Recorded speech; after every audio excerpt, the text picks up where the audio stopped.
আজকে আবার একটি ভিডিও নিয়ে উপস্থিত হয়েছি, নতুন ভিডিও। আর এই ভিডিওটি হচ্ছে হাউস ওয়ারিং নিয়ে। হাউস ওয়ারিংয়ের প্রথম পার্ট আপনারা আগে দেখেছেন, আজকে দ্বিতীয় পার্ট নিয়ে উপস্থিত হয়েছি। চলুন ভিডিওটি শুরু করা যাক।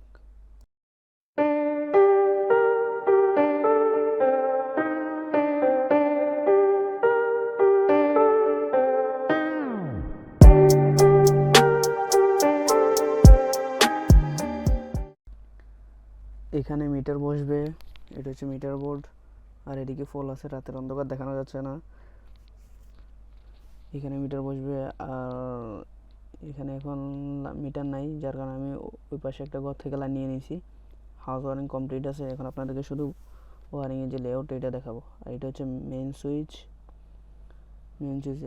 পরে ব্রেকার। প্রথমে মিটারের লাইন আসবে, তারপর মেন সুইচের পরে সার্কিট ব্রেকারের লাইন যাবে, তারপরে সার্কিট ব্রেকার থেকে বিভিন্ন সুইচ বোর্ডে চলে যাবে।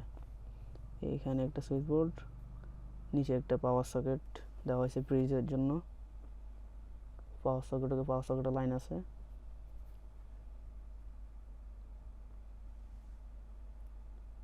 তাছাড়া সুইচ বোর্ড থেকে লাইনগুলো এদিকে চলে গেছে। এখানে একটা লাইট, এবং কি লাইনটা এদিক দিয়ে এসে এখানে একটা লাইট হয়েছে, এবং টয়লেটের ভিতরে একটা লাইট এবং এক্সস্ট ফ্যানের জন্য একটি সিলিং রোজ। এখানে আমার সহকর্মী আরও কাজ বাকি আছে কিছু, ওইগুলো করতেছে। এবং মেন সুইচ থেকে ব্রেকারের পর থেকে এই রুমে লাইন চলে আসছে এই সুইচ বোর্ডে, এবং এখানে মোটর আছে একটা, মোটরের লাইনটাও আলাদা হয়ে আসছে ব্রেকার থেকে। এখানে লাইট জ্বলতেছে, ওয়ারিং ওকে আছে, আমি চেক করছি। এবং কি নিচ দিয়ে এটি মোটরের জন্য হোস পাইপ দিয়ে ওয়ারিংটা করা হয়েছে। এইটা মোটরের জন্য লাইন টানা হয়েছে, এখানে প্লাম্বিংয়ের কাজ পরবর্তীতে করবে।